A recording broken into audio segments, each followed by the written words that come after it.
Hello. Hi, everybody. We're back with episode 7 on Ohneganos. Let's talk water. Um, so right away, we're gonna play a video by Opliam.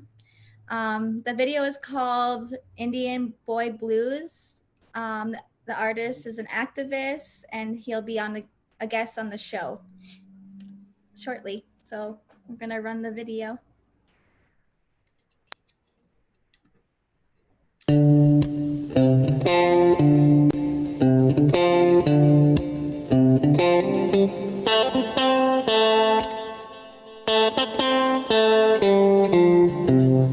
Go now till you feel nothing.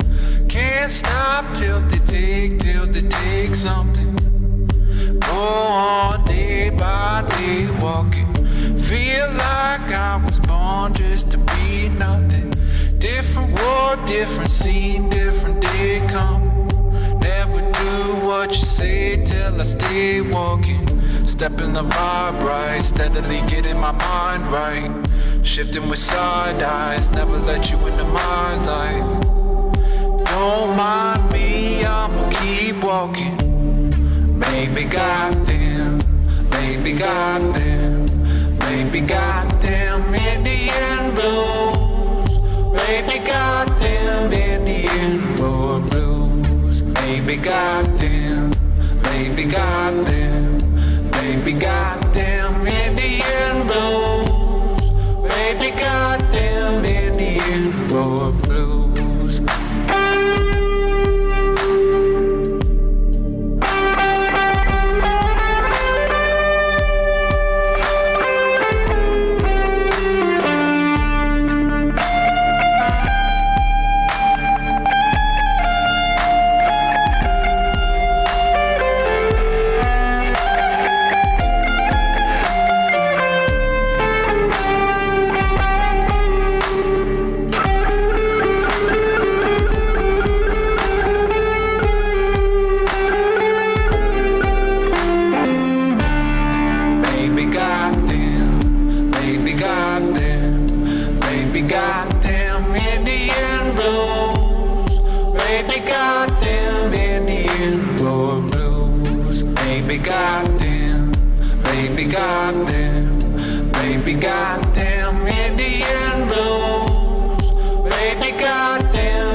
Different scene, different day coming. Never do what you say till I stay walking. Stepping the vibe right, steadily getting my mind right. Shifting with side eyes, never let you into my life. Don't mind me, I'ma keep walking. Baby goddamn, baby goddamn, baby goddamn Indian blues. Baby goddamn Indian boy blues. Baby goddamn, baby goddamn, baby goddamn Indian blues. Baby goddamn Indian boy blues.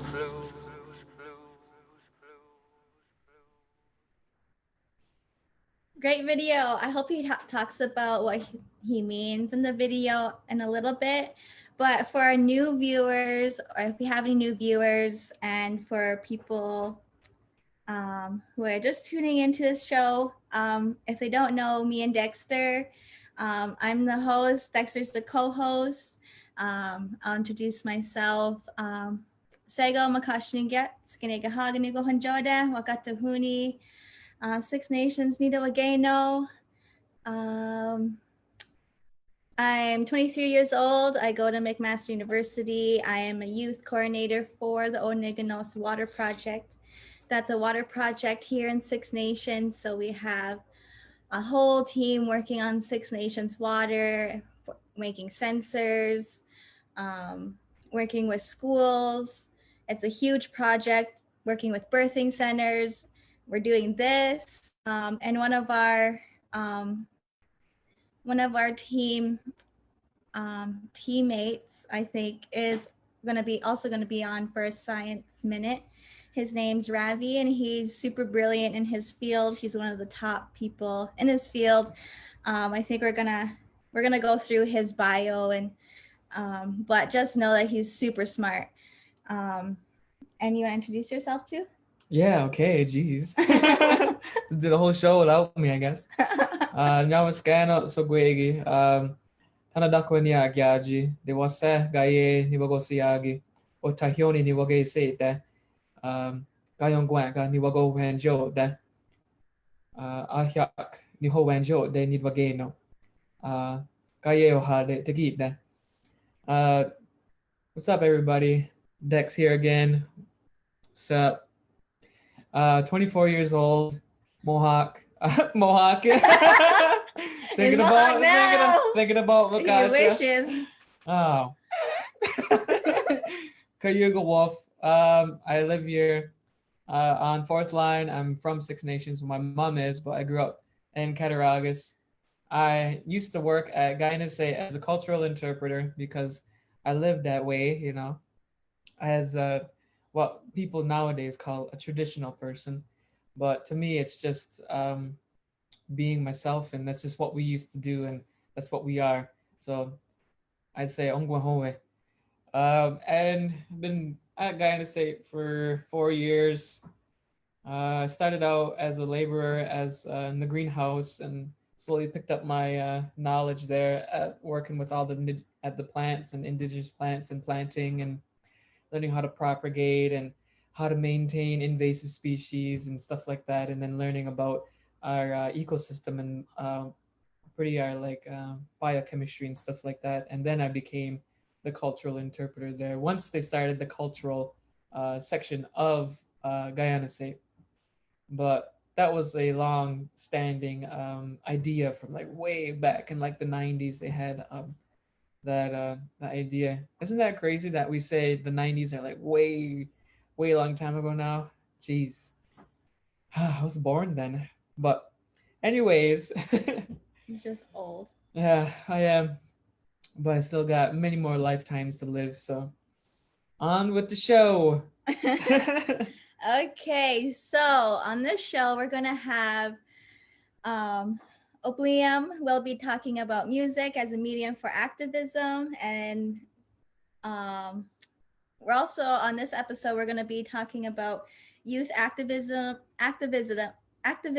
and empowerment and the environment. We'll be showing digital stories that different people have made, produced by youth about water and climate change. Dr. Ravi from the research team will be speaking about water sensors. He is co-creating with Six Nations. We also have Judy Da Silva from Grassy Narrows for a Grandmother's Minute. And then after that, we have the worst mercy and water mercury and water contamination. So the sensors are being developed because we have bad water contamination in Six Nations. So Ravi will be talking about that. And then finally, we're going to be talking about our exciting new TikTok contest that's going to be coming up at the end of the show that we'll be introducing, and Hannah will introduce that. China's going to know all about it. TikTok. Okay. The TikTok. Yeah, that water we have here, I'll give you real bad trace otats. Okay. And now this week's guests are Digital Stories. And we have our community guest, Mr. Opliam, or AKA Leo McDonald, whose father, I believe, is from Ganawage, and his mother is of different ancestry. And Mr. Opliam, would you like to introduce yourself a little bit, please? Sayagon, Yomkas, Liam, Kanyake Haga, Newakun Sota. That's about all Mohawk I know. Hey, keep it up. Hey, I can't really step up to the plate like you guys, but I know a little bit. I know a couple words. Yeah, I'm originally from Minneapolis. I'm living in Chicago now. My dad's family is originally, or my dad grew up in Watertown, New York. Uh, yeah, and I've always played music. My dad's a visual artist, so I've always kind of had creative influences around. And definitely growing up in Minneapolis, there's a lot of Native activism. Minneapolis. So definitely some of my music has more of like, urban Native experience. I went to music school. I studied music school or music in college for 4 years. So coming out of that, it's kind of like, how can I use, I guess, music and art for things that I believe in, protecting water, kind of a lot of things you guys are doing. And yeah, that's kind of the base of what I'm here to talk about. Yeah. Yeah. As on Guatemala, we're very arts based. We do singing, dancing, and that's how we translate anything, any kind of messages that we want to translate, I guess. Yeah, we're a very visual type of people. Yep. Use like our visual aspects of everything that we do a lot to convey a lot of information and data process through all of it. Because once they see it, they know like there's more to it behind it. There's the thought process that comes from what is actually shown and what is actually said. There has to be a lot more behind it. So we're a very visual type of people. We're very artistic people. Yeah. Do you want to tell us a little bit about your work that you do and what you have done? Yeah. So the first year I ended up in Chicago because I was at a music school in Minneapolis, and it went bankrupt actually my last semester. And so I had to transfer to a school in Chicago to get my degree. And right when I got there, I realized that they were like very far behind with dealing with Columbus Day. And from growing up in Minneapolis, I went to the inaugural like Indigenous Peoples Day celebration when they changed the day. And I just remember feeling such an overwhelming like pride and I guess being a part of something that, or being there for a moment that the world was kind of changing. And so when I came to Chicago, I kind of brought that with me when I realized there wasn't really a super big push happening, I guess, against Columbus Day. So I started trying to kind of hit the ground running, and I was like hitting up all the music venues and all the people and was like, yo, let's get a concert. Let's try to make a show. And I just like failed. I was like, nobody took me seriously. Nobody, I mean, maybe that was because I was new, but I just kind of like didn't get any responses, no responses. And then kind of just kept like going and like networking and trying to like make it happen. It was like, once you got a vision kind of thing and it needs to happen, it's just like, we're just going to keep going. And so that's what you have to do. Yeah. So, I mean, I guess that's kind of the activism part, I think, that comes into the music. And so on the second year, I kind of like, I got in this micro grant presentation, like for top 4. I ended up not winning it, but in the room that night, there was like all these people that I needed to meet, So I met like 5 people that became like my team, and I didn't win the money. I like kind of lost, but at the end of the day, like the right people there connected me with the right like concert promoters and like, it's all about connections and those. Yeah. So, I mean, just by the second year, it was like we had like 325 people there. We had like the full budget and we had everything. So I guess that kind of ties into like youth empowerment too, of like, if you have a vision of like what you need to do. I know this is kind of like a cliche, but like, you gotta kind of like, anything's possible, like you got to keep going even when it seems impossible. Cliches are there for a reason, man. What's that? Cliches are there for a reason. Right. I mean, some of them are true, I mean, at the end of the day, for me, it was definitely a moment of like, okay, even when it gets hard, you got to kind of keep going. And that's a lot of what I guess the Indian Boy Blues song is kind of about, is like, it's kind of like duality, like understanding there's pain and struggle, but also like, how do we channel our struggles and our social causes into like something constructive, like so that we're doing the work. And yeah, so definitely a little bit of cliches in it, but anything's really possible, I think, if you really believe in it deep down. And yeah, I guess that's kind of what happened with the concert. Do you want to like share how your music is a form of resistance? Yeah, so you kind of touched on it earlier about Yeah. being blessed with kind of like creative medicines, or us being like visual people. And I think that's like, to me, a lot of um, music as resistance to me is like, we have this abundance of this like medicine and this like talent within our community and within our own base. And so even though people see like, you know, we're a minority, we're the smallest minority, or we're the smallest group of people, it's like we have this abundance of like this really powerful energy within our people. And so I guess that's kind of a vision too out of the concert, is like, how do we use like the resources that we have, which is like our talented musicians, our artists, our people. And I mean, that's essentially what's been happening here, is kind of like all these artists that are already working and have good publicity and stuff in Chicago. Is like, the second we got them all together in a room, it was like, then we got Indigenous Peoples Day in the newspaper, you know what I mean? Then we got kind of like people talking about it in the mainstream. So when these like mainstream people are like opening their newspaper and eating their breakfast and stuff, they're kind of like forced to look at that. So I mean, I think that's kind of the resistance, is like, I guess using what we're good at, or using like our tools or our blessings to fight more effectively, I guess. Music has always been a form of resistance. Yeah. It's always been about stating a political time, or stating basically like a time in a person's life, really. Yep. Explaining a person's perspective. And I really like music. I'm a big fan of all types of music. I've been singing since I was a wee baby. Well, yeah, I really like music, and I like what you're doing. Thanks, man. Yeah.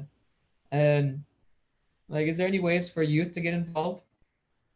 Yeah, I mean, I definitely think that, I hate to keep going back to like cliches and stuff, but like, I think how I looked at it is like, I always wanted to start at like zero. Like anytime I started playing shows, or I wanted to like start doing it, it was like, I think one of the greatest things that I did was like, just allow myself to be humbled that like I could start from nothing, you know, and I could start at like not having it all figured out, not having the biggest shows, not having like, instead of kind of like, I guess the music mentality, or like the ego in like entertainment is like, I want this and I want to be famous and I want to do this. But I think if you switch on your mind, like, yo, maybe I just want to play the community event like for a couple of years, or like start on the little stages, or go play open mics, you know, because as you start at like zero, or you humble yourself to kind of just progress, then as long as you stick at it, and I think for youth, it's like, as long as you find something that's worth struggling for, that you love, you have passion for, then it's just, in between you reaching your dreams is just time, you know? I mean, it's just, how much time are you going to put into it? I mean, every good musician or talented person started at zero, you know, started learning one chord, or, you know, maybe not even, you know, it's like, I think there's just so much possibility in music, and that's what it is for me. And with why I think it connects to you is that it's completely wide open. You know, somebody can have one guitar passed down by their brother, and they can play that thing for 10 years and they can become the best guitar player in the world. And somebody can have super rich family and they can have all these guitars in their house and they don't know how to do it. You know, like they don't know how to play music, or the feeling, you know, music is so much about emotion. And I guess like your own personal story, and your own, you don't need very much. You just need a piece of paper, you know? And so I think to youth, that would be my one thing, is just start doing it, you know? Don't check off the boxes of, oh, one day when I have a big guitar amp, or when I, you know, if you want to do it, if you want to write the song, you just got to keep going and collaborating. And is that kind of like your writing process right there? Just have a pen and piece of paper, and do you start with the music first, or do you have the words first? Yeah, I mean, I actually had to like kind of turn on my like, how did I write that song when you guys picked that one? Because it's kind of like what you were saying, where it's like somebody's story, or it's somebody, that one's not as much about like activism as it's more about just like personal perspective, you know? So, I mean, the way I write is like, I don't really sit down and like hammer it out, you know? And I'm like, oh my God, I got to write the song. It's more like, I guess I look at it from a more spiritual sense of like staying connected and doing like the things that make me feel connected to the world around me. And then once I feel the inspiration, or I feel like the passion, or it feels like the gears are kind of clicking, then I get down. And so usually like that song, the hook, the Indian Boy Blues kind of hook main part, that was like written in a dream. Like I just woke up, and before I had breakfast, it was like I had my guitar, and it was like, it was just in my sleep, you know, like I didn't even think about it. It's just like, I think a lot of songwriting is kind of like being open to wherever it comes from, you know. I think a lot of songwriters that aren't native talk about that. Like nobody really knows where the ideas come from, you know. I mean, it's kind of like, I think it comes from kind of the universe, or you know, that part of the universe that you're tuned into, and you take it right out of it, and then how you interpret it. Yeah, like tapping into some collective consciousness, or whatever you want to call it, the universe or your spirituality, you know. I mean, I'd say that's how I do it. It's like connection, you know. Yeah, we have a question. Yeah, we have a question for you, because from the, I think from the live. From our live, we have a question for you. We often, like, we say it to our audience. You can ask our anybody at any time your questions, anytime of the video on live. So we have a question for you, and we're just pulling it up right now. A little bit of a delay there. I don't know if Hannah, could you send it in the chat, because we can't see it right now. It's very weird. I have to keep refreshing it. This Wi-Fi is not really up.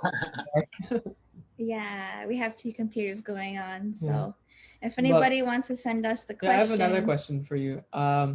Is like, when did you actually like start your musical career? The first time I like played like a pretty like official show was Winona LaDuke's birthday party on Madeline Island in Wisconsin, on Lake Superior.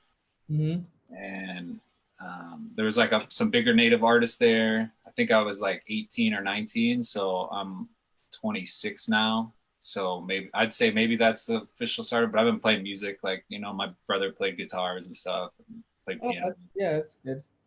So maybe like 8 years. My brother plays guitar too. Yeah. Nice. We have the question now. Okay. How has COVID affected your ability to keep sharing your music? It's been really tough for performing artists because they're making their living through touring. Yeah. So how has COVID affected your ability to share your music? Yeah, I mean, it affected like a lot because I work in like concert production too, like on the side. So I'll like work for like a like bigger concert company in Chicago, just to have like flexible schedule. Like I work a lot long hours, but it's like I can kind of like pick days, and so I can go tour and then I can go work, you know.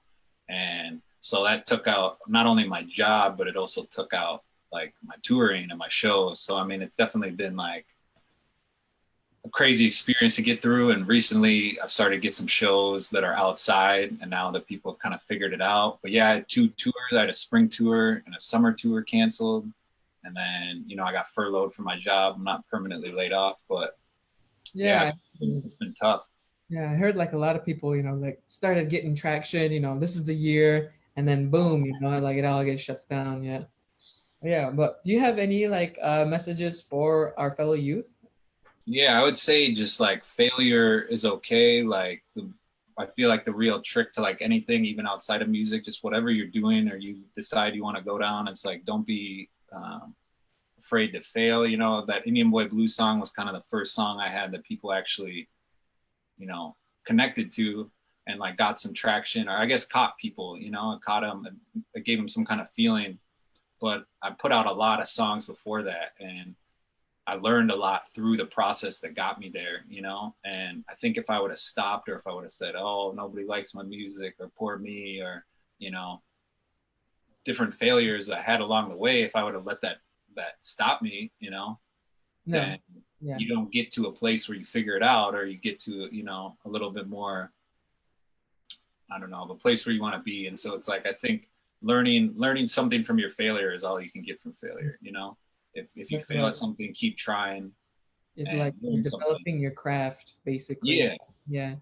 So I heard this one saying too is it takes 10 years to become an overnight sensation. 100%, you know. Yeah. Everybody sees the end of the road. They don't see the like. Yeah.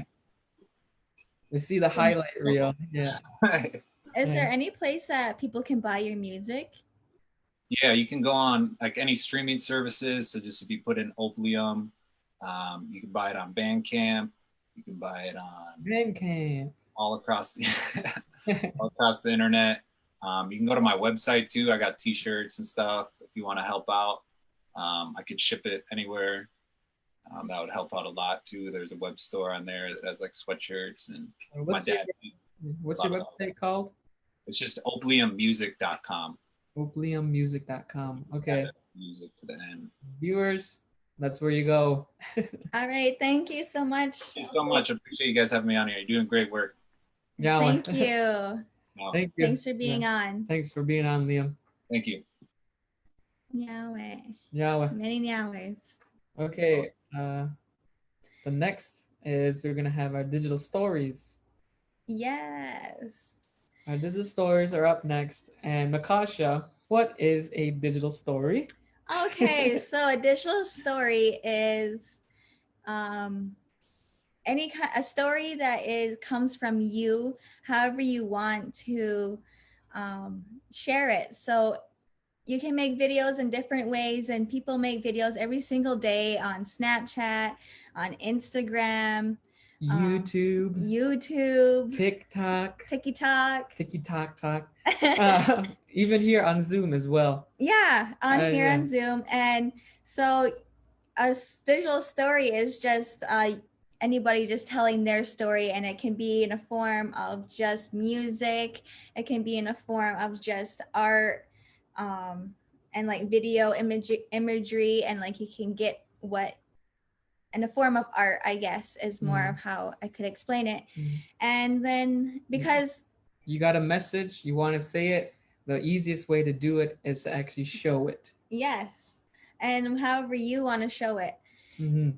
So that is, so a digital story is a form of Indigenous knowledge mobilization as a big word, or traditional ecological knowledge methodology, another big word. But she said the word of the day. I did. Word of the day. Anyways, yeah, so it's just a form, and it's really fun, and it's you can bring out your talent and whatever that may be, whether that is music, put it in the video. You can, so that's just basically what it is. It's the best way to transmit Indigenous knowledge, because like we said before, it's the way that we respond, and because no Indigenous or community members that I know anyways are going to be willing to read and look at a paper, right? Nobody wants to really look at a research paper and see what they're... I do. Well, yeah, it's just a lot easier. But I'm like a nerd, so... If you just see it on Facebook, for example, and you just click on it instead of asking and then clicking on the document and then reading a long document. Also people's like attention spans have like really shortened over the years, you know. Especially with technology nowadays. Vines, Instagram, there's like a limit of like how long you can make them. Of like 6 seconds. Yeah, and it's got to like have this whole story and everything, narrative, everybody's in there. And you can even get a message within that 6 seconds, which is quite genius, I think, but you know, nobody really wants to read anymore. It's straight to the point. And so that's what we like. Anyways, these are a few digital stories. I think there's one that I have made, and I think we're gonna show it soon, in a few seconds. Ang kadasawa ang Ohneganos ne ganongwe laudi liwage. Yoli hawana negi Tanayamas dia guego a hodi nigo layanda ne ohnia de hodi lihwaina wago. Neganongwe skatne yohunjage ohnega dana sontaneka galakwa.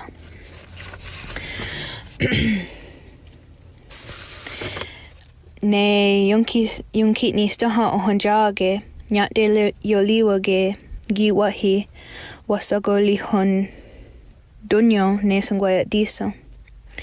Yogolihwa dogo jisego dayagot got 100 ne agosat stonsala dana John Hekwa. Ne egi tigom de yung guaduhwanjani I johage dana sego daidawa dawalye ye dage.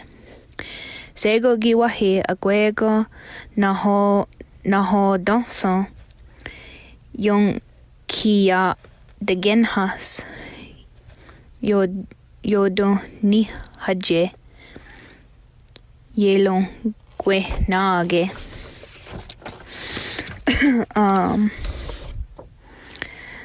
Dana oni ne sangwaya diso lawerlo ne yonki stoha ohonjage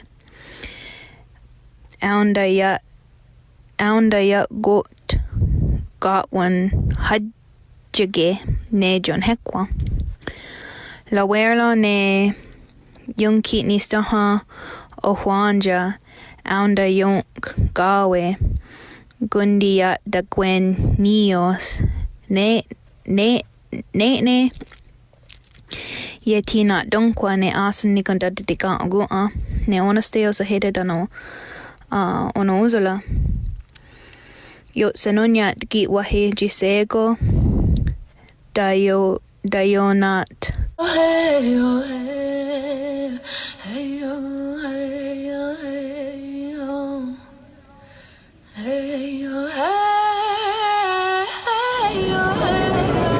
My name is Emma, and I created the pledge to not have children until my government takes serious climate action, because I am afraid that if they do not act, I will not have a future. This fear, it underlies every part of my life. I'd always wanted to be a mother, but I don't want to have babies if they're gonna be hurt or be affected in the climate crisis. And I don't want to bring children into a world where the government refuses to act, and it's exhausting. The work we do, it's every day, hours and hours and hours of organizing. It's talking to people, it's getting hate online, and it's getting no pay and no reward except for the mobilizations, which, we have hundreds of thousands of people who come out and we still see no action from the government, and it's exhausting to have to deal with that and to have to constantly think about the climate crisis and the effects it's going to have. Hi, my name is Madison McDonald. I'm Mohawk Bear from Six Nations. I'm here with Makasa, and I am wanting a better future and for the water because it's our medicine. So we have to keep it healthy for us and for more generations to come. Yeah.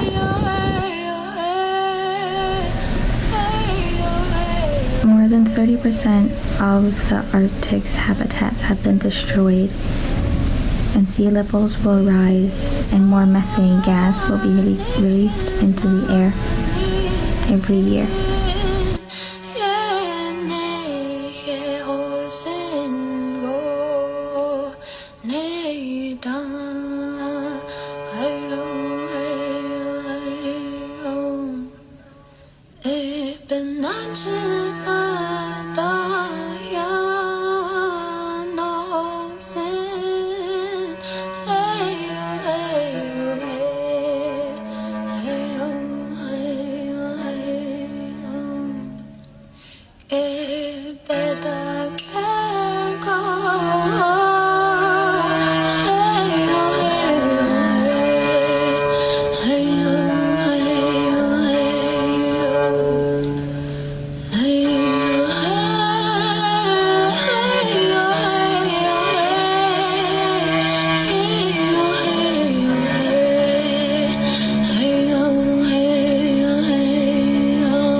Awesome.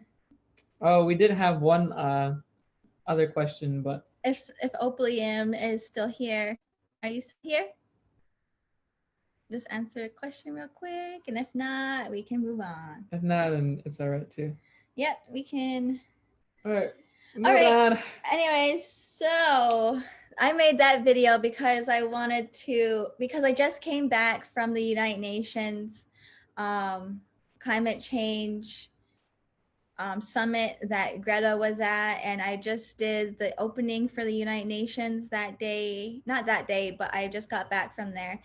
And just being with the Global Indigenous Youth Caucus, I've seen all of these different youth from all over the world who basically are all saying the same exact thing, that they were worried about their future, and including our youth here in Six Nations, they're saying that they're worried about their future because we went to the schools and they said they're worried about our health, the health of our water bodies here in Six Nations, like Mackenzie Creek, like Boston Creek, and the Grand River, because people don't want to like jump in it or go swimming in it, and all the things that we should be doing, or even fishing in the Grand River.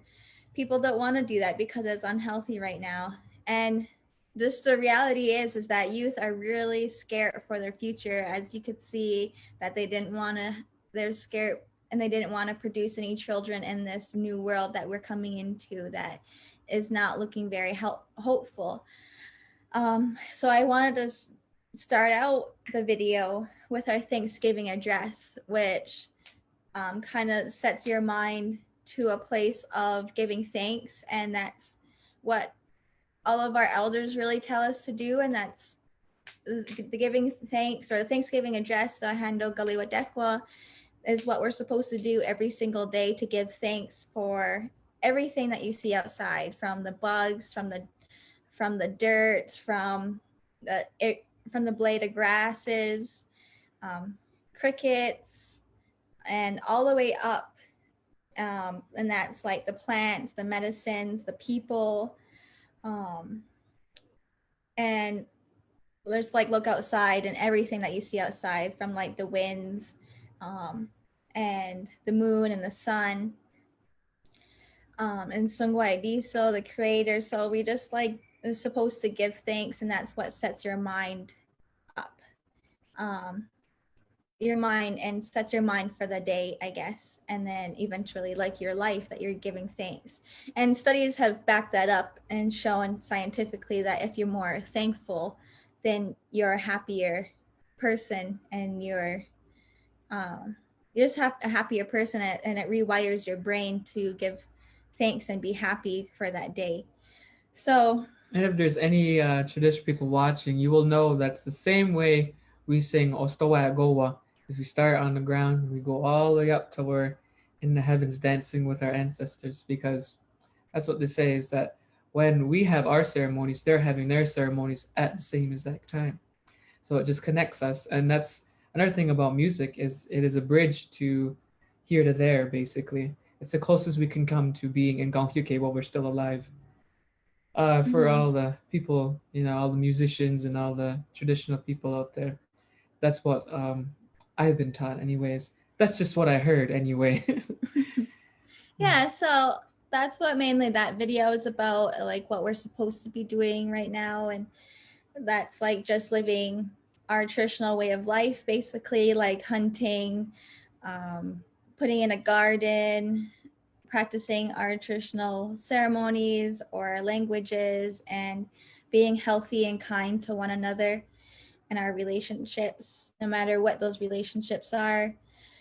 And I think we're gonna play another video that's called Women's Connection to Water. It's another digital story.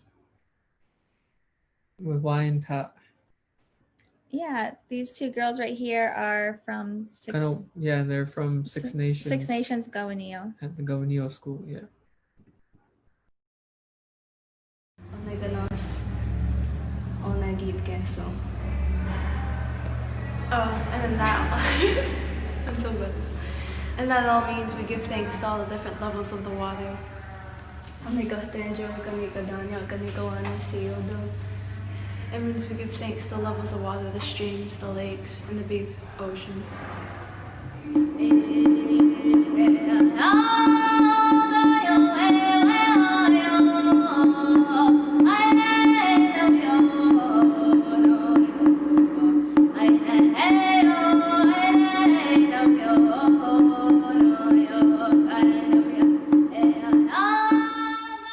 Sego, Makashnigat, Kaneka Haganugo Honjoda, Wakatuhuni. I wanted to tell about my journey with water. This journey started when I was a little girl. It started with my grandmother's grandmother's grandmother, all the way down to me. We have to keep up this relationship and look at our teachings for wisdom and remember where we come from. Through the rites of passages that I've been through, I've learned to uphold these responsibilities to the land and water that are also stated in a great law.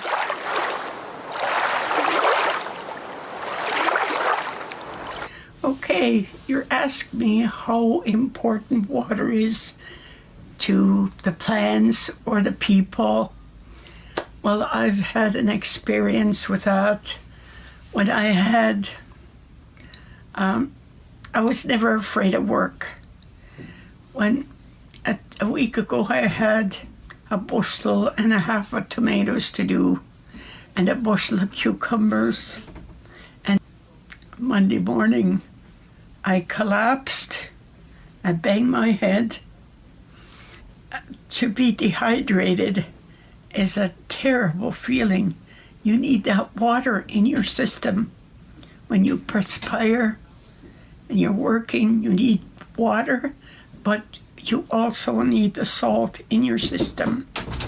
It is very important that we drink water and the salt to be in our system. And I think this is very good with what is happening today with the work university is doing with water and how important water is to us. Thank you. Scanner, gonna quit ne gaso, guy kono ne o quinzada, ganya dan ne wagashout dan, oswegan de guatinga. Hi, my name is Chelsea. I am a Cayuga turtle from Six Nations of the Grand River. I am a mother of a little boy named Dehano Hajrasate. And since I became a mother, my connection to water has changed. Our babies are carried in water for 9 months, and that is what protects them and grows life. We need water to continue the circle of life for our future generations to come.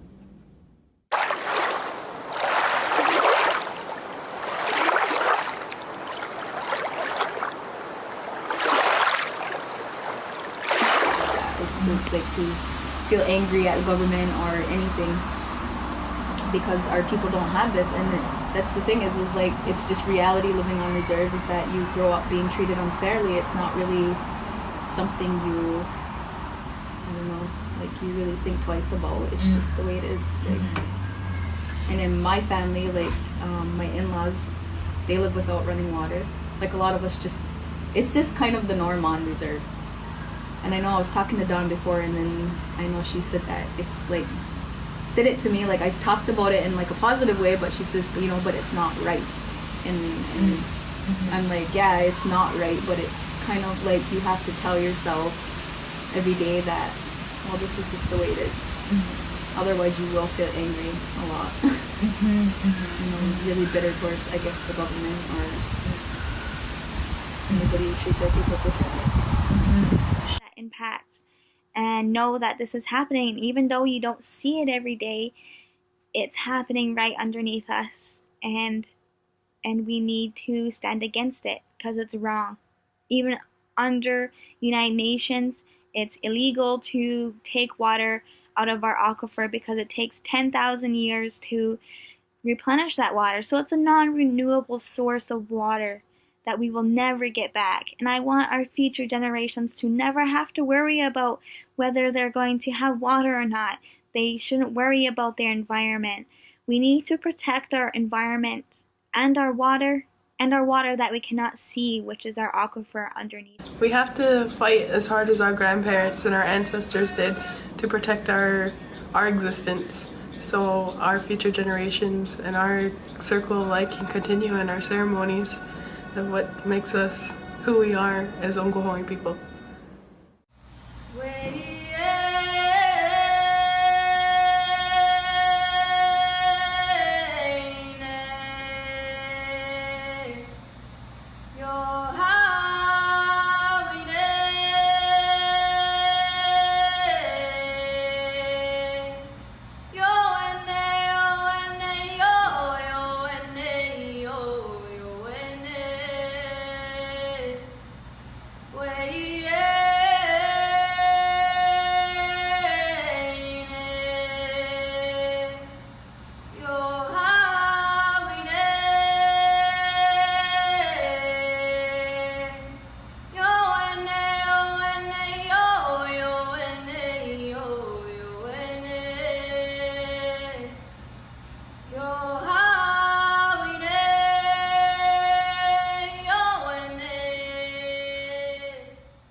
Okay. All right. So that video was right after I went up to Nestle and I was like, I'm going to give you a cease and desist letter.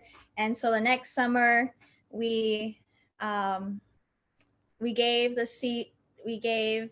Nestle a cease and desist letter on the behalf of, or coming from our Confederacy Council, our traditional Confederacy Council, which is our traditional government here in Six Nations.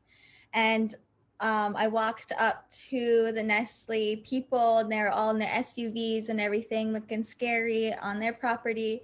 And me and 2 other clan mothers and maybe 3 community members went up and handed it to them. And it's on YouTube if you want to watch it. And our protest is also on Rotten on Netflix. On Netflix, yes, on Netflix, and which is a huge deal because then now Nestle is gone from Canada, and Nestle was, or I think it's called Spring Waters, was going to take their place and continue to pump water continue to do what Nestle was doing, which was taking 3.6 million liters out of our aquifer per day. And I think it was $500 per year, which they're making millions and billions of money off of our water source when our community doesn't even have clean drinking water. And so that's what made me mad and made me want to go do all of those things. And then so now Nestle is out, and then that Crystal Water River or something, I can't really remember the name that was going to go on there, their agreement has fell through, which means they're not going to be going on it either, which is a win because it's a win. It's a big W. Big W. No more stealing from Six Nations aquifer. You gotta step back and recognize now. Yeah, I was like, get out of here. And they're like, okay. And now they're having trouble selling it because of the land dispute as well, which is awesome because we're still here and we fight for the right to partay. Just kidding. Okay. So behind the scenes here, we have Hannah. One of our lovely behind the scenes she is women. So beautiful. And so is Catherine, just very talented. Absolutely gorgeous. 2 drop dead gorgeous angels. Women of on power. our team. Amazing. Hannah. Also, what about our other non-female, Mr. Colin? Yes. He's awesome. also awesome. He has Yeah. a great beard. He has a gorgeous beard. Yeah, it's been a quarantine beard. But yeah, can we get you guys on here? Come on, guys. Yeah, so Hannah's going to be talking about giving a little bit of the audience and us about water Hi, testing Hannah. update. Hi guys, thank you for that lovely introduction. Can you hear me okay? Yeah, we could hear you. Okay. So hi everyone watching. I am Hannah Graywell. I'm 24 years old and I'm of Indian descent. My kind of Indian, from India. And my parents are actually from a region in India called Punjab. They immigrated to Canada long before I was born. And then I was born and brought up in Calgary, Alberta, actually. And my parents did a really great job keeping our Punjabi culture and traditions alive. So we got kind of a really good mix, even though we grew up on the other side of the world. I completed all my schooling in Calgary, including my Bachelor of Science. And so a little bit about how I got involved here. I was working on a really similar project last year with Siksika Nation in Alberta. And I attended a conference to kind of help facilitate my research there in Rapid City in South Dakota, which was the Manikiwakan World Indigenous Peoples Decade of Water. And at this conference, I had the privilege of listening to Dawn and her team present about this Ohneganos project. I immediately was so attracted to the work that they were doing, and it really just seemed like what I was trying to accomplish, but on a bigger scale with bigger grants and honestly like a bigger community to work with. So I was so eager. I don't even think I waited for her to probably come back to the table and sit down before I jumped at her and asked how I could help and get involved. Glad I made that kind of impression on her because she took me on. I went home, emailed her, and I was working as a research assistant for her by October, I think. And then after that, I rushed to get everything together in a couple months, and I moved here to Hamilton from Alberta to work on water insecurity and water quality issues in Six Nations. I'm here doing my master's in environmental science at McMaster. I also am coordinating water testing in Six Nations, among a few other projects, like working behind the scenes of this podcast, and as well as the art contest that I think we've shown some submissions from previously. If you remember Charles from episode 3, he's another one of my supervisors along with Dawn. So if you want a refresher, go back and check that episode out.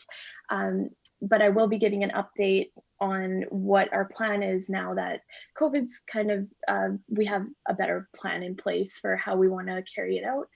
And I'll present that after our next guest, Ravi, is done speaking. And I'll also be speaking about the TikTok contest that Kasha mentioned at the beginning of the show. But I'm really excited to be here and work with everyone in Six Nations. I've already met some really wonderful people, including everyone on this team. And like putting this podcast together has been so much fun.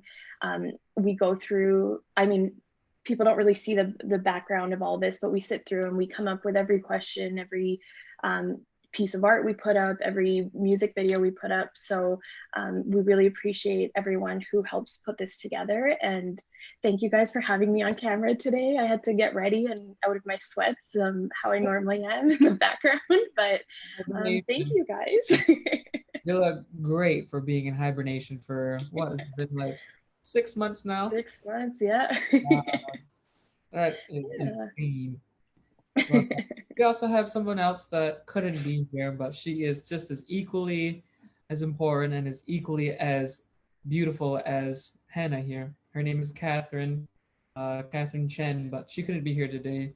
She's just too cool. And what's that? She still has to give an update. Oh yeah, and Hannah will still be giving the update too. I'll give the update after Ravi presents, just to kind of tie in with what he's talking about. She already said that. Come on, Kasha. Oops. Where are you? Okay. Come on. That's my fault. All right, so we have Colin here, who is also equally as beautiful. Well, you guys were speaking of hibernation, and I was a little nervous about coming on because I've got my lockdown beard going. I thought I'd scare away all your guests, but thanks for having me on, guys. You're doing an awesome job. Thanks And- for being a part of the team, Colin. Oh, it's a pleasure. It's really my pleasure. You know, just as Hannah said, I appreciate the podcast. I appreciate all the work of Ohneganos, and it's really a gift that I can be a part of the team. So I'm loving it. I'm love working behind the scenes, and yeah, like Hannah said, I'm another person behind the scenes helping out a little bit here and there, but really Hannah's doing most of the heavy lifting, and Kosh and Dex are the amazing faces of the show. So I'm just here to help out with the project and the larger project, which I'll talk about a little bit, which the viewers would have had. They've got a pretty good idea of some of the work that we're doing with all the guests that we've had on and stuff. But just to quickly introduce myself, not too much, but I do want to say, you know, I'm Colin. I'm a grad student from the University of Guelph. I'm in the Water Resources Engineering and International Development program. And how I got involved with the project was through schooling and through where sort of my interests were going. I got more interested in social environmental justice and started thinking more about the role engineering could play in that. And Ravi, when we hear from him later, we'll get a better idea of that. And we've already heard from Charles, but just over a year ago, when I was thinking about this in grad school, I heard about Dawn and her work in the project, and I actually attended that protest where you read that letter before I even knew you guys. It was last June, I think it was, and I saw you guys there before I had even met. So it's funny looking at sort of how far we've come. But I emailed Dawn and just asked if I could get involved somehow, like volunteer, find a way, and she heard me out, and our former program manager, who's a part of the team again, Carissa John, who's amazing, spoke with her, met with Dawn, came down to Six Nations and volunteered for a couple months. But my role eventually evolved into what I'm doing now, behind the scenes program manager, and helping out with the projects, you know, keeping them moving along. And in addition, like I said, in addition to this podcast, this show that we do each week, there's all sorts of other work, amazing work that's related to both Ohneganos and co-creation of Indigenous water quality tools. There are, you know, we had Charles on the show, I think in week 3, where we had him talking about the metal testing. We had Sarah Dugnan on in week 1, where she was talking about the health surveys. We had, you know, a lot of good work related to strategies relating to water governance, where we have a lot of community partners involved. There's climate change modeling, environmental monitoring, and the last, which relates to what our guest Ravi today is working on, the sensors, kind of focusing on low-cost sensors for detecting different parameters like chemicals or contaminants in the water. So I kind of lined up, speaking about sensors, to segue into introducing our next guest, who's the lead behind all things sensors going on for our project in Six and beyond. And I'm very pleased to have the opportunity to introduce our guest, Dr. Ravi Selvaganapathy, to our Let's Talk Water show tonight. And Ravi, he's a professor in the Faculty of Engineering at McMaster University. Lost my intro there for a sec. He's a professor in the Faculty of Engineering at McMaster University, as well as the acting co-director of the McMaster School of Biomedical Engineering. In addition to these roles at McMaster, he's the Canada Research Chair in Biomicrofluidics, where his research has spanned from looking at 3D printing of synthetic human tissue in support of learning how to repair organs and create man-made organs, to more recently researching how to create better masks in light of the COVID-19 health pandemic. But obviously, we're talking about the sensors work today. So, but Ravi's clearly a very busy man, and I've only touched on a small portion of his work. So I think speaking on behalf of the team and the audience, I say we're really lucky to have you here tonight, Ravi. Please tell us more about yourself. more about your work and what you're doing in Six Nations. And with that, I'll go back behind the scenes and give everyone a wave. Thanks, Kasha. Thanks, Dex. Perfect. Thanks, Colin. Thanks so much for that introduction. I couldn't recognize myself, so that's fantastic. And thanks to Makasa and Dexter for hosting this program. This is great. Hello, everyone. Happy to be here and to participate in this program and talk a little bit about the research that all of us are doing along with the community in co-creating these sensors. So a little bit of sort of background about myself. So I, similar to Hannah, my origins are in India. I come from southern India, which is a little bit far away from northern India, where Hannah's family originated from. And you can see these sort of temples that you see. These are some of the largest temple complexes in India. And that's where my family originates from.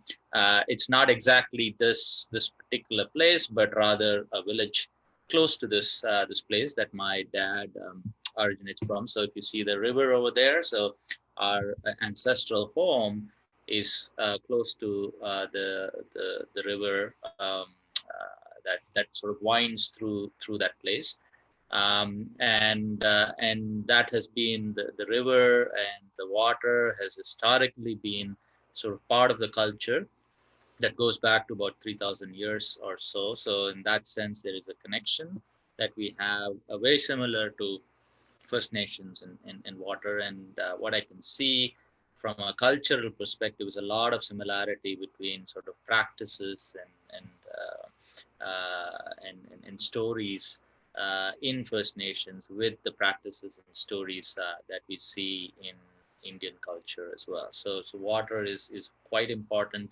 The way that that we get water in southern India is through monsoons, and monsoons are basically hurricane season type activity where we get water basically 1 month of the year. Rest of the year is completely dry, and in 1 month it pours cats and dogs, right? And the system that evolved was to create tanks and lakes and so on to store the water when there's a lot of water around, so that in the lean seasons we could potentially use it.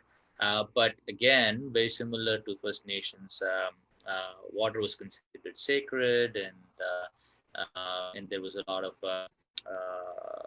importance given to purity of water. So all of that sort of jibed very well when I first met Dawn, when we were trying to write a proposal to look at developing simple yet good quality water sensors that could be used by the community. So that was an area of interest, not only from the First Nations perspective, but it could be used worldwide in any settings where people want to know more information about their water.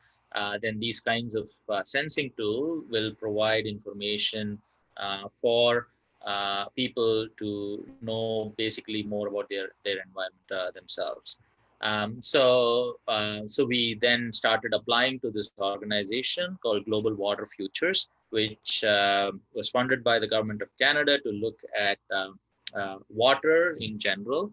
And then through this process, we got clubbed together into a larger team. And what you see are members of this larger team, where we were looking at a portion of that grant of that project was looking at simple and low-cost water sensors for communities like First Nation or people in India and elsewhere. And then there was another group which was looking into water quality in watersheds, trying to instrument the entire watershed so we know what is happening throughout the watershed in terms of quality of water in real time. And so I ended up in some senses sort of coordinating this large team, right? So So there are many aspects to this project itself. My particular role, in addition to the coordination, is in developing technologies which align with the community needs. So what we went about doing along with Don is to first consult with the community, seek information on what are the parameters that are of importance for the community, and then try to build sensors that will meet that need and that demand. And in some senses, we ended up co-creating these sensors. And right off the bat, one of the things that for me personally is important is to develop technologies that are good quality, but not too complicated, that it requires that technology to be imported from outside into the community. So we want to develop sensors that to some extent can be maintained, if not produced, within the community itself, so that it creates an economic ecosystem within the community in order to not only keep measuring and maintaining these sensors, but also in terms of producing these sensors. And that is an effort that we are trying to do, and we will know how successful that is in the coming futures. So, so next slide, please.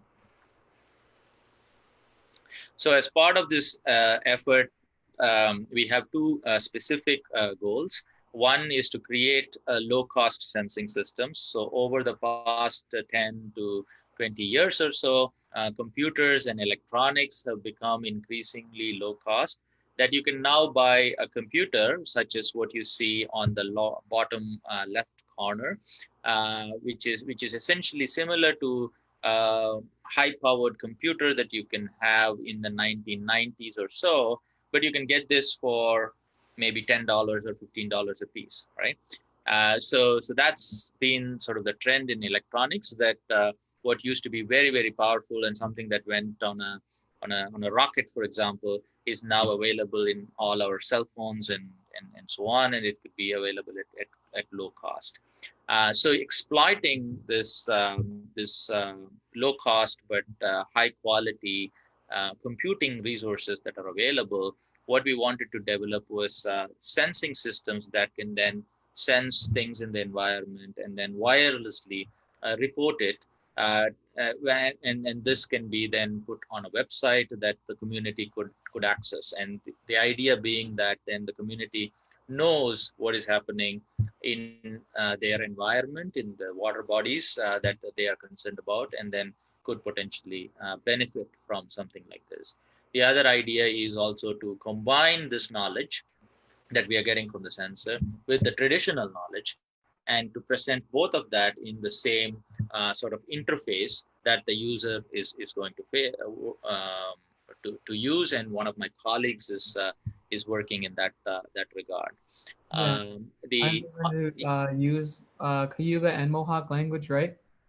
Yes, so that's the initial plan, and then subsequently to expand beyond that. Yeah, that's amazing. And so the community can make these sensors? Yes, that's the plan for now. So the first part is on the low cost sensing systems, where we are looking at the electronics behind transmitting the information, right? But then we are still going to use traditional sensors that are not necessarily low enough in cost, right?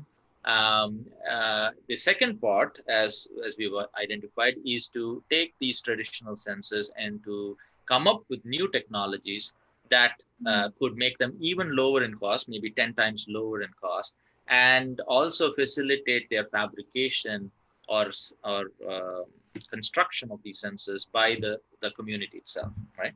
Yeah. And one example of these new sensing systems is what you see in the bottom right-hand corner, a sensor that we've developed for free chlorine. So this is, again, an input that we receive from the community, that drinking water is primarily very important, and the quality of the drinking water, especially in the wells and the cisterns, and its monitoring is important for the health of the community, and therefore free chlorine and the levels associated with it were considered important. So what we developed is a sensor that could potentially use something as simple as a pencil, right? So we have often written using pencil on paper, and that leaves a trace.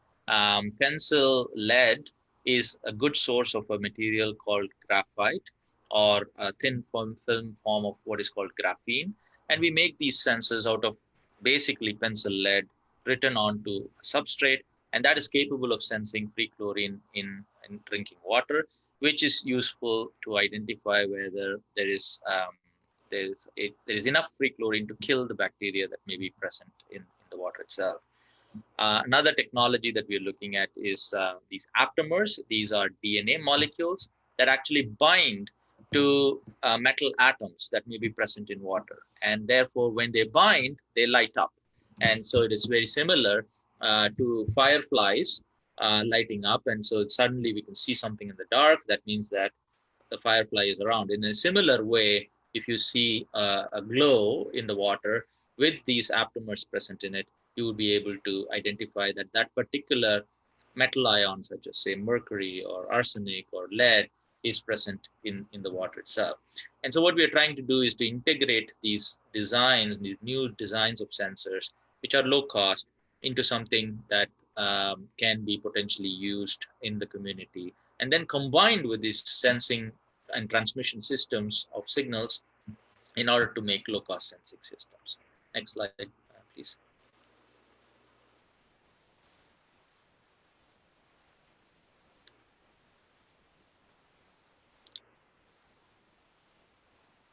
Just one moment.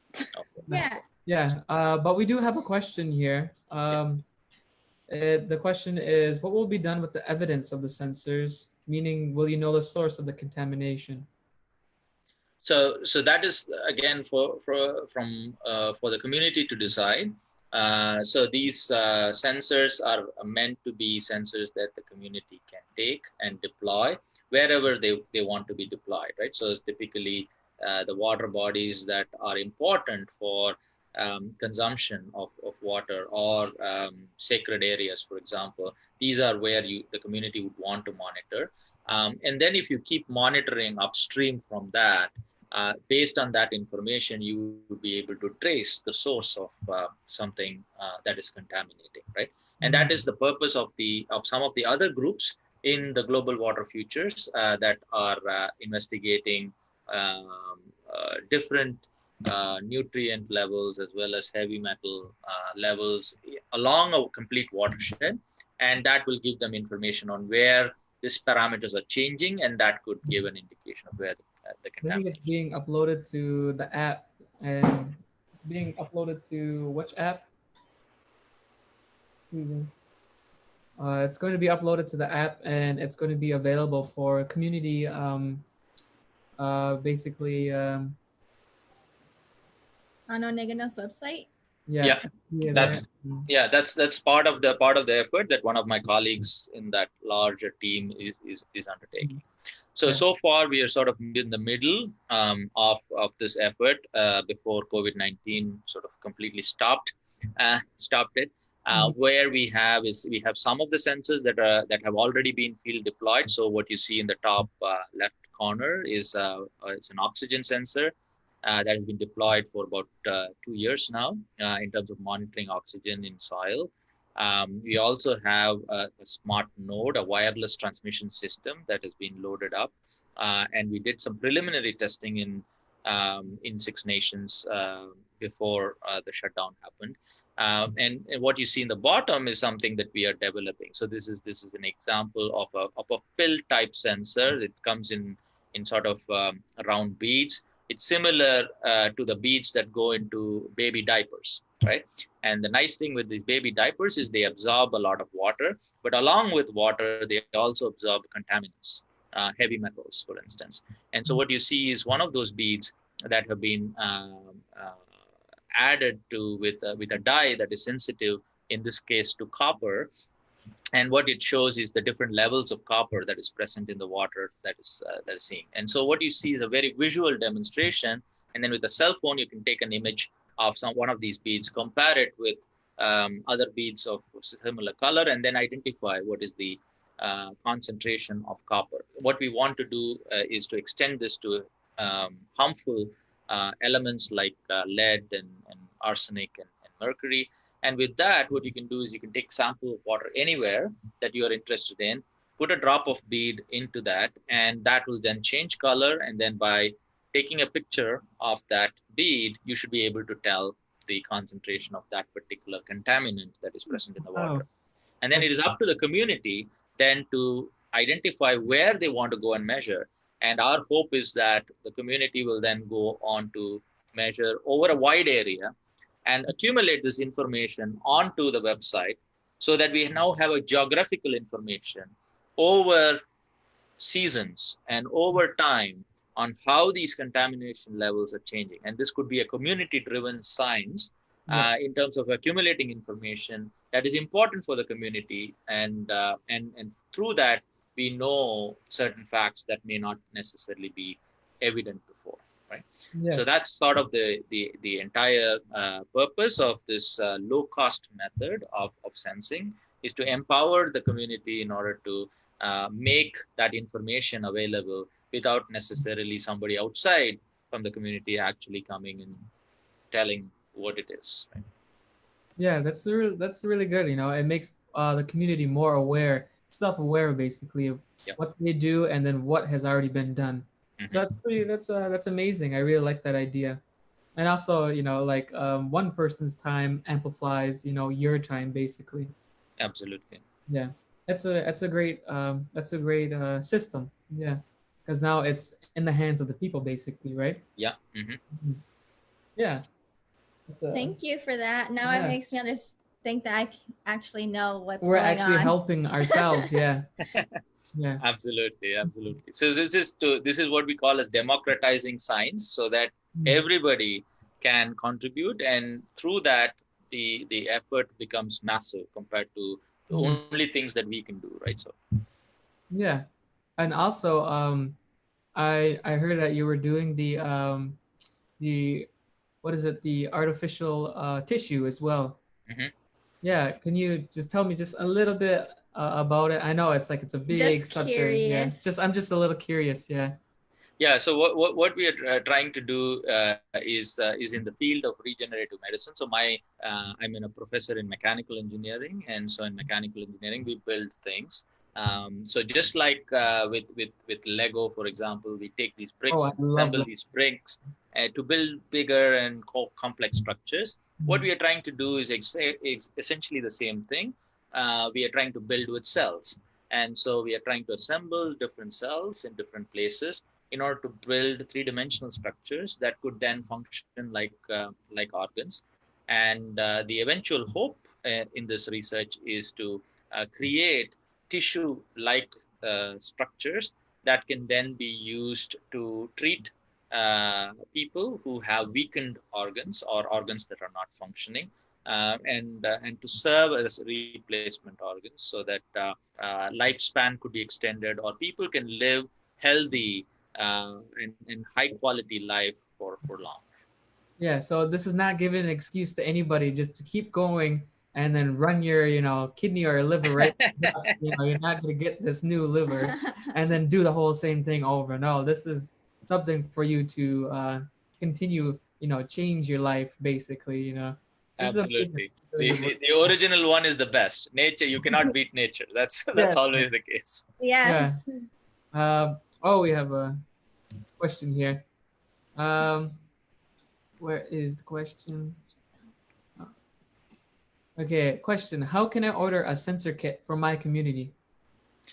So what we are hoping to do in this particular project is to actually develop and validate that sensor. So these things, for example, right now what we have done is to show that these beads that we're using can work with copper.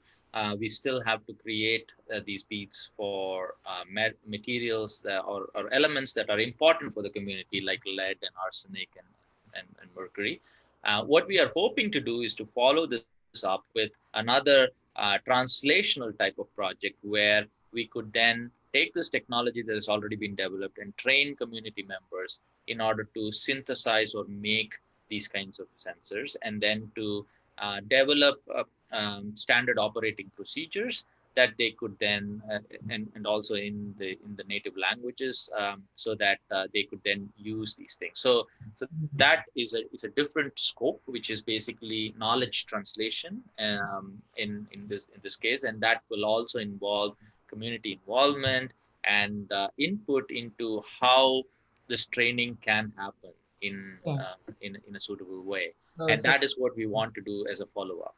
Yeah, so like you're saying that if you give a fish to a man, he eats for a day, but if you teach the man how to fish, he never goes hungry again. That's basically what you're saying. You're gonna give like the directions to the people. That's a lot better way of doing things rather than just giving them the thing.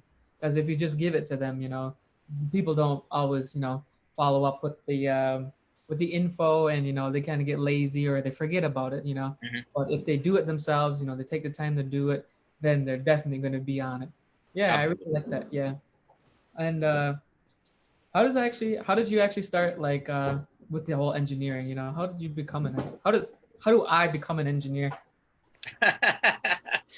Well, I've always wanted to be one. The way to become an engineer is to be really bad at sports. So my goal, my goal originally when I was in high school was to become a cricketer. And in India, cricket is similar to, I would say, basketball or baseball in North America, or hockey here in Canada.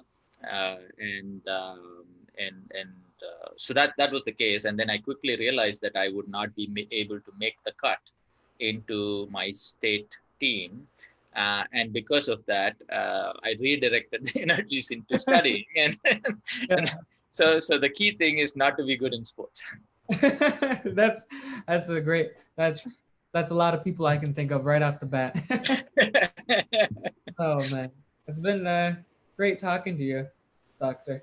Wonderful. Thanks for having me. And it's a fantastic program that both of you have created. You're doing such awesome work. And yeah, another hero on our episode. Yeah, you're one of these building blocks yourself. You're helping us all by just being you. Thank you very much. Thanks. Thank you. Thanks for coming on. All right. See you then. Bye. See you later. Yeah, thanks. So, Hannah, if you're able now, Habel, if you're able to do this, can you give us the water update, please?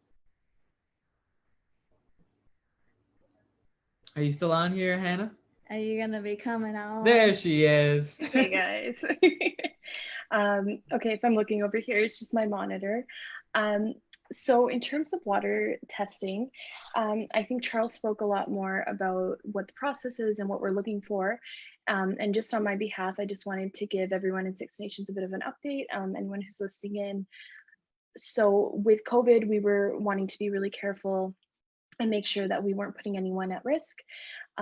So we've developed a procedure with the health center or with health services, sorry, to make sure that our drop off and pickup of bottles is going to be done in the best way possible and the safest way possible.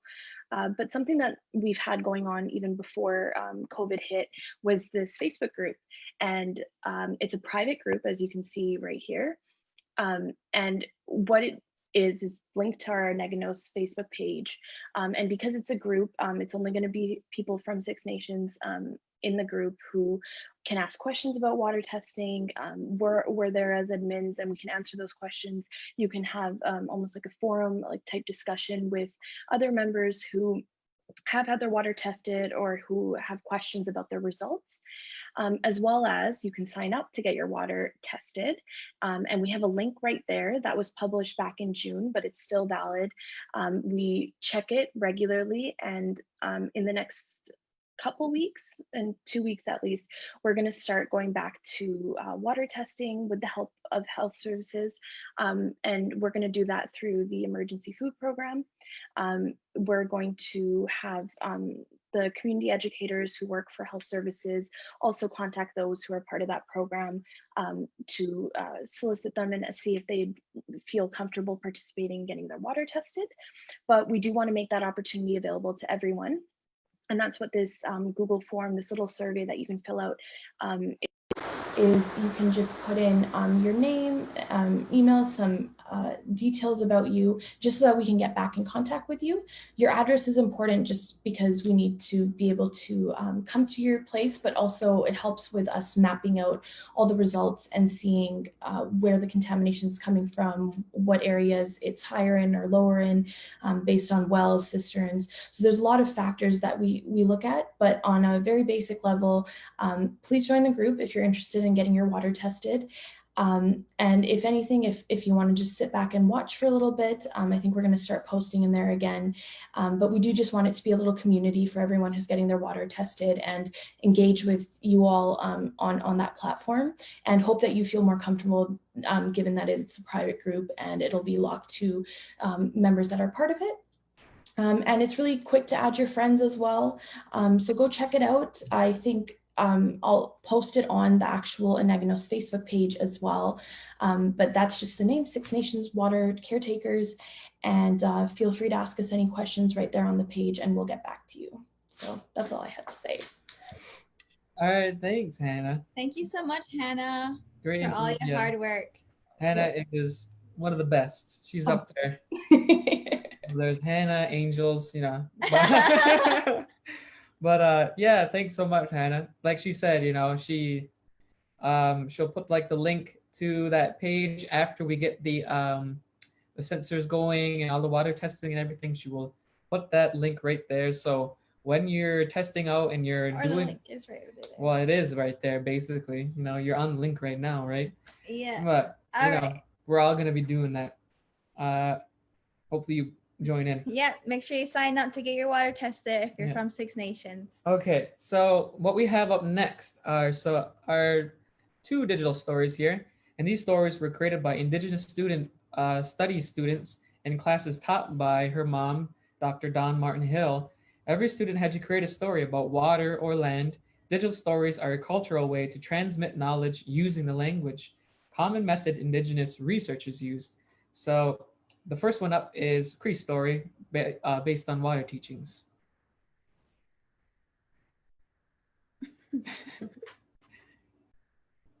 If we can get that one going.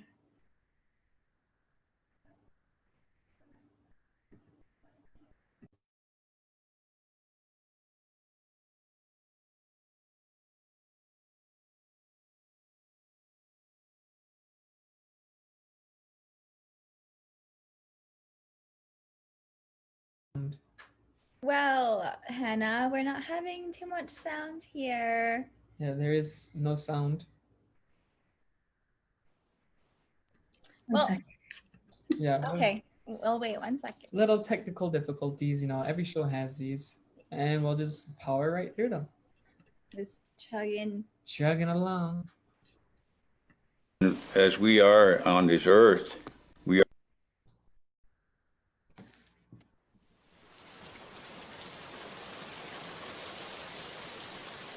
When we talk about Wakutuan, you know, it's that we're related.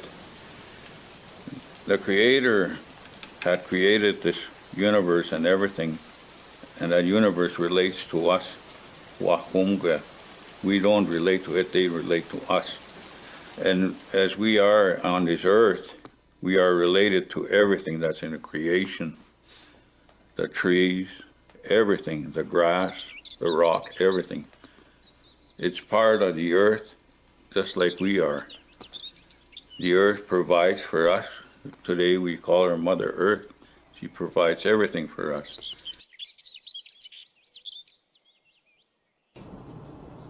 Ewan maya wako tunam ta puyan me kaya me stahiki kai ta putame.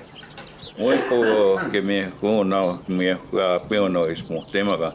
Maga ka kyo ki kai igis wingati igis wako tai kuya.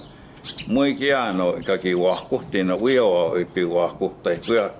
E wo maski. Moi te me to sak maskosia asini ka kyo ki kai e wako tama. Staigi wai ge mi go so ni yo he go che te ge mana chi ta ko mas ki uma Ukawi mao pagitamago yak matsun.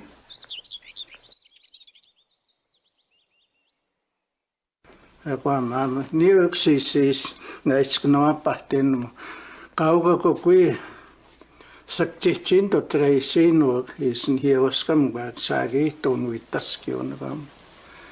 Kaksknoa poagero skais og mua na norden to mua nan tokis mai to tato wista six knoa paket og mammi got skais pai.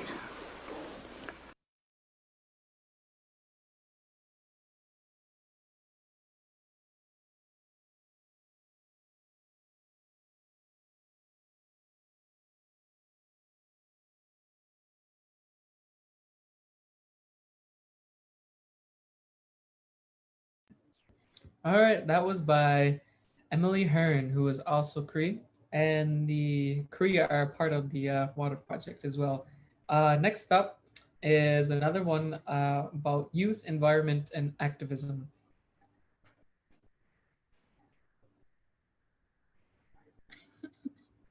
The worst thing about the Dakota Access Pipeline is that they don't care. They don't care about our sacred sites. They don't care about the reservations. They don't care about us as people. I am Cheyenne River Sioux and Standing Rock Sioux, and I'm also half black as well. The Youth Council started trying to level the generational gap between us and the elders. If you look at any revolutionary movement, it was always started by the young. Huey Newton was 22 when he started the Black Panthers. The elders finally approached us and asked us to come to each one of their 7 fire meetings. They want us to be involved. They're starting to see eye to eye with us now. So now it's what we try to do is actually beginning to work. We're beginning to have our voices heard, not only by them, but it seems like now the media wants to hear what we have to say. We are the movement.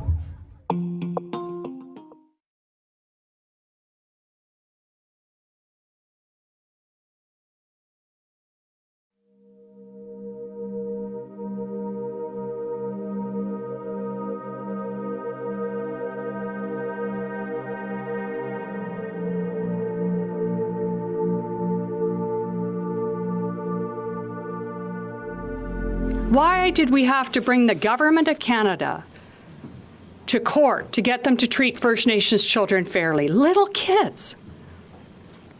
Why would it ever be okay to give a child less than other children? One of the non-Aboriginal children that we work with said, discrimination is when the government doesn't think you're worth the money.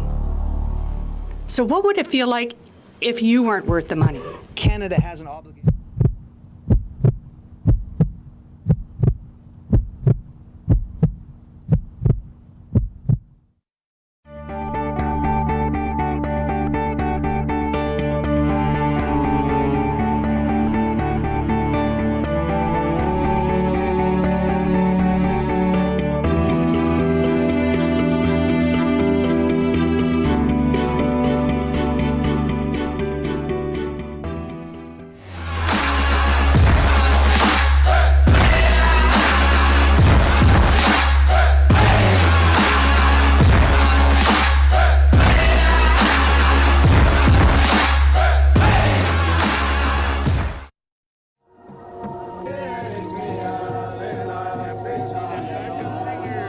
Emmett Yazzie was one of hundreds of Native youth who found their activist calling on the front lines of the No Dapple protests at Standing Rock. Standing Rock did give a lot of people a lot of sense of pride and purpose because it introduced me to a lot of Indigenous movements that have been led in the past. That really inspired me to dig deeper into myself, into my roots, to create something just as impactful.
water activist isn't something that I personally chose to be.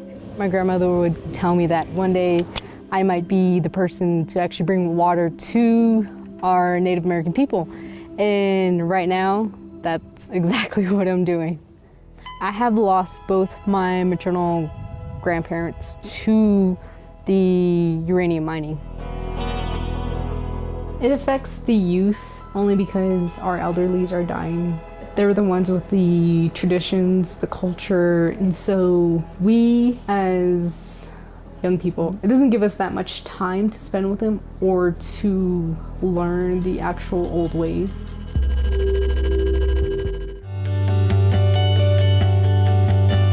What better time to be alive than now? Because we are the generation that will get to change everything. We are the generation that gets to rewrite history. The pen is in our hand and we are writing history today. We will stand up to the industry, but we'll stand up to our government and remind them that our future mattered more than profits. Thank you. Out from a distance,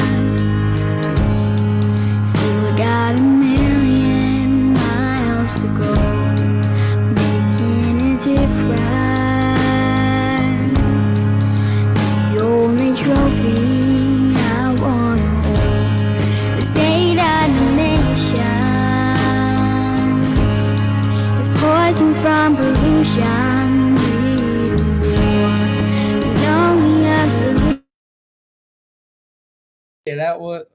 Okay, that was our second, what was it? The 1, 2, 3, 4. The fourth digital store we had today. And both of them really had to do with the youth and a lot about what they think, what their perspective is. And usually when you ask a young kid what they think about something, they'll give you a straight up, honest answer. Old people too, like elderly people, will give you the straightest, most honest answer you'll ever hear. And what I've learned about that through cultural is that they're the ones closest to the creator, is because young kids just got here and the elderly are stepping on, they're going on their way back. So they're the closest to the creator, and they really just don't have all, the older people, they have all those experiences, but the young kids don't. And they're both pure in that same kind of similar way of knowing nothing and knowing everything, basically. So I really like those stories, and it just gives a coast to coast perspective on how we're all similar, but we're all very what is it? Diverse and individual in our cultures and our languages, but we are all, initially fighting the same battles, trying to help each other, doing the same things that we've always done for thousands of years. Only now it's been posted as illegal or against the law. And a long time ago, basically in the 80s and 70s, we weren't even allowed to hold our ceremonies. It was against the law for us to all group together and actually talk like this, what we're doing now, and doing this activism stuff. It's illegal. We would have been thrown in jail basically for conspiring against the government, basically. But all we're doing is just telling you their what their tricks are, basically what they're doing, what they're doing to us. So anyways, that's what I got out of that, out of those two little bits there. Yeah, and you can tell us what you got out of it in the comments if you'd like. Yeah. Our next, we're gonna transition into Hannah is gonna talk about what we're gonna be working on is now the TikToks, like I was mentioning earlier. So we're gonna get our TikTok on. Tiki-taki. Hi guys. Hey. Hi again. I'm gonna bring you back in. You'll never hear from me this much in the future, I promise. Okay. I mean, you guys do a great job. They're I'm so off my game today. So you guys do a really wonderful job doing this every week. Go ahead. Go with you. Oh, thank you. So I think a really natural segue for that is we showed you 4 digital stories that were done in more of a video format and done on a platform like YouTube, longer storylines and maybe with more text. But we want to be in with what's cool right now and what's trendy right now, and that's TikTok. I personally love it. We've talked about this a lot. We know it's kind of what's on the horizon for the younger generation, but we also think, Dex and Kasha were talking about it near the beginning of the show, that it's a creative way to kind of tell the same stories, but maybe you get to do it to music, or you get to do it with audio. If you use TikTok, you know what I'm talking about. If you're a little older, you might not know, but I want to show you a TikTok that is an example of something you could do. But before that, just, and I'm sure Kasha or Dex will touch on this, we'll have more details about the contest next week. But essentially it's going to be about climate change, and however you want to represent that. We'll come up with kind of, we'll send out our stricter guidelines next week. It's going to be similar to our art contest that we put on earlier in the summer.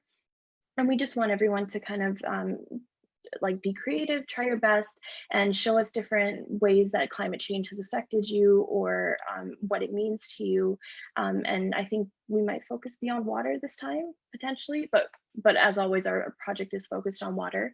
And we just think that that's a great platform to start exploring. So if any of you younger, I guess younger kids this is your place to shine, and we'd love to see and hear from you. The TikTok that I'm going to show is a little more serious, but I thought it was really cool, and I think this guy's an amazing dancer, so enjoy. The hoop dance is a healing dance, and today I wanted to dance for all those who are feeling despair and for those who are in need of healing. It represents unity and strength if we stand beside each other. I was taught that some of us may have different beliefs, some of us may look different, some of us may be from different tribes, but we all share a common tribe, which is the two-legged tribe, and the only way we're going to move forward is by supporting each other and by loving one another. Please support our brothers and sisters who are in need during this time.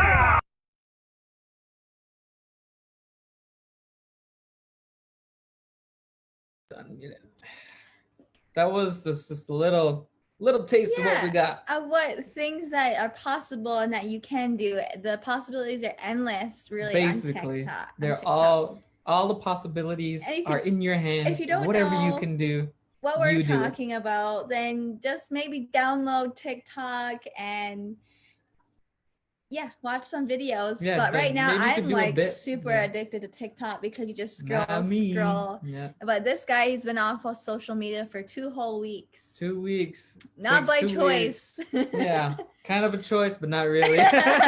Kind of got thrust into it. His phone broke. Yeah, battery stopped. So hey, but it's a good thing though. Something's happened for a reason. Yes. You believe in fate? I sure do. Okay.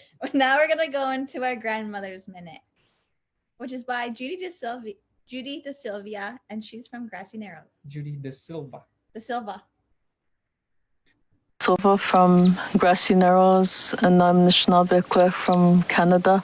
I'm a mother of 5 children, and I've been working towards the protection of the water in Grassy Narrows for over 20 years, and I've been fighting the effects of mercury poisoning in our river system, and now the water emergency that has been called on last year, and I will keep fighting till I die.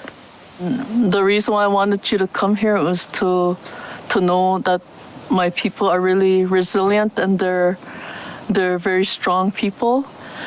And like this thing, 2002 and 2016, the logging trucks still have not driven through here. So like it shows our people how they are so strong in what they believe in. The mercury issue started in 1975 when we discovered the fish were dying, and we didn't know that it was a contamination in the river.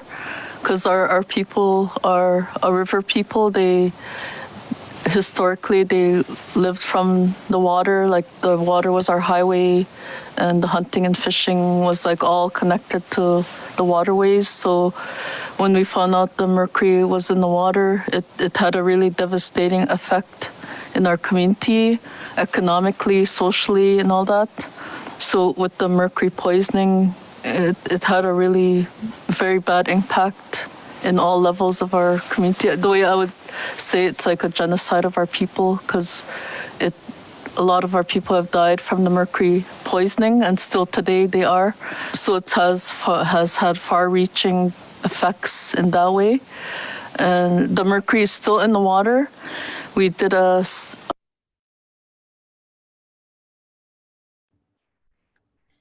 Yeah, so that's Judy De Silva. And like she said, their river is contaminated with mercury. And mercury is a heavy metal that we have here in Six Nations. So when we are going to develop these sensors, we're going to help them out up there too. So, which is a great thing that we're going to be partnering with all different kinds of different Indigenous communities. So yeah, our research team is developing sensors to address this problem, developing an app in the language, as we touched on before. Yep. Play in the first 2 minutes where she speaks about community resilience stuff. Okay, anyway. Okay.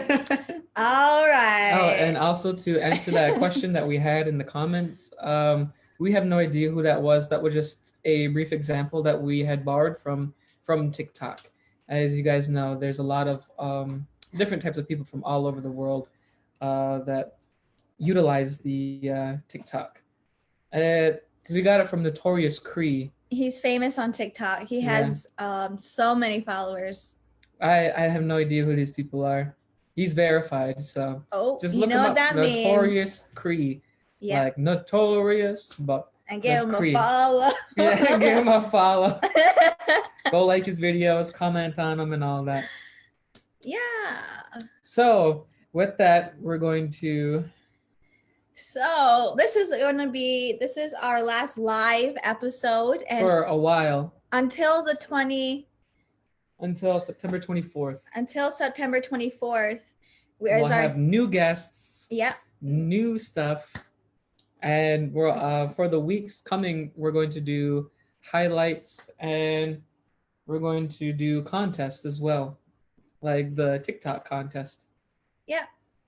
So we will be back on live, and you'll see us live again on September 24th. I call this series 1. We'll have another series coming up very soon. Yes, with all new guests and all new people that we wanted to showcase, basically and talk with, and it'll be amazing. New series that you may want to hear from, a lot of different commenters, people from all over this great nation of Turtle Island, also around the world. So yeah, and like we said, we're gonna have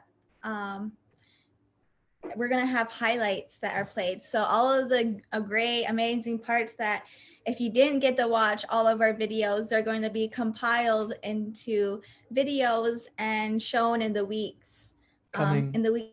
So next on week, Thursday, same time. Same time, 6 o'clock on Thursdays. We're going to have those highlight reels. Yeah, and we will also have an exciting TikTok and public speaking contest on climate change launching soon. So make sure you follow us for more details about that. Okay, and as we wrap it up, you want to show the credits? We'll have the credits shown. We'll have give our last nyawes to all of our people. Make sure you follow us on Facebook, Instagram, Twitter, YouTube. Here. We're all there. We got our own URL there too. Get that look-see. Nyawa to Hannah, Nyawa to Colin, Nyawa to Catherine, Nyawa to Dr. Ravi, and also to Opliam. So go like his music, go check it out, buy something from his site, get some merch, help him out. He's a struggling he's a struggling artist, as we all are. So give him a few dollars. And we will send off with this last music video. We're doing, which music video are we doing? The Water A Singers? great one. Here it is. Oh, yeah.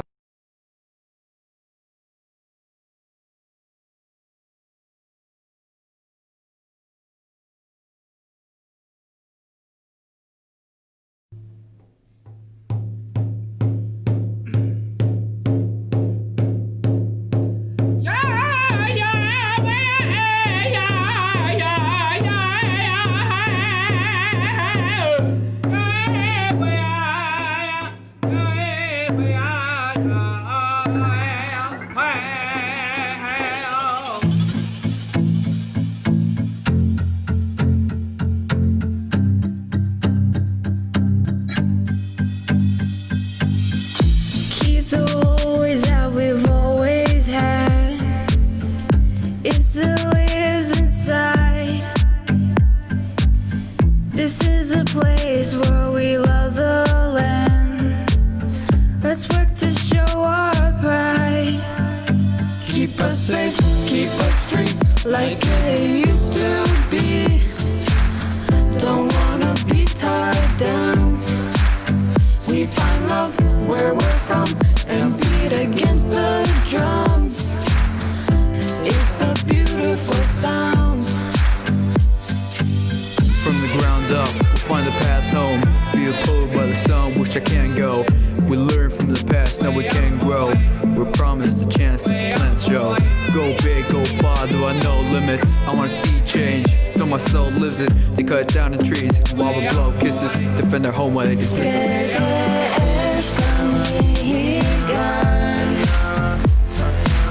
It feels like home to me.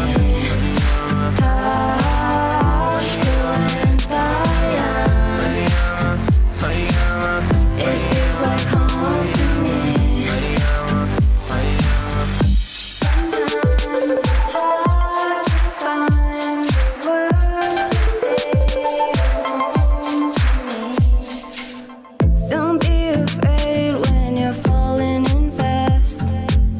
There's something in the unknown. I held on to my culture, it's been calling me back. There is a story of hope. Winds of change long ago, hear a chance far and low. Our voices cried out for rain. Then it rained, brought us life, gave us faith, gave us sight. To see that we shall remain. Let your spirit soar as far as you can. Try not to be reminded by the scars from the past. Rise from the ruins, keep protecting the land. Don't take it for granted, can't neglect what we have. Stand together as a nation, express what we feel. True conversation, address what is real. Connected to the land, we are one with each other. This is our home to discover.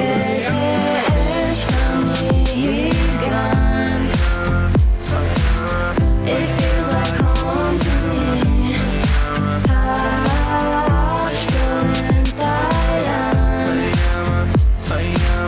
It feels like home to me. Sometimes it's hard to find the words to say you're home to me. Sometimes it's hard to find the words to say you're home to me. Gotta stay on point like the fastest arrow. Bring hope to the people of grassy narrows. One piece in the land, can't go back to battles. Eighth fire in action, casting shadows. From old to the new, let us show you the truth. Light up the path, there's a glow in the youth. Boost you to the world, this is where we live. So let the journey begin.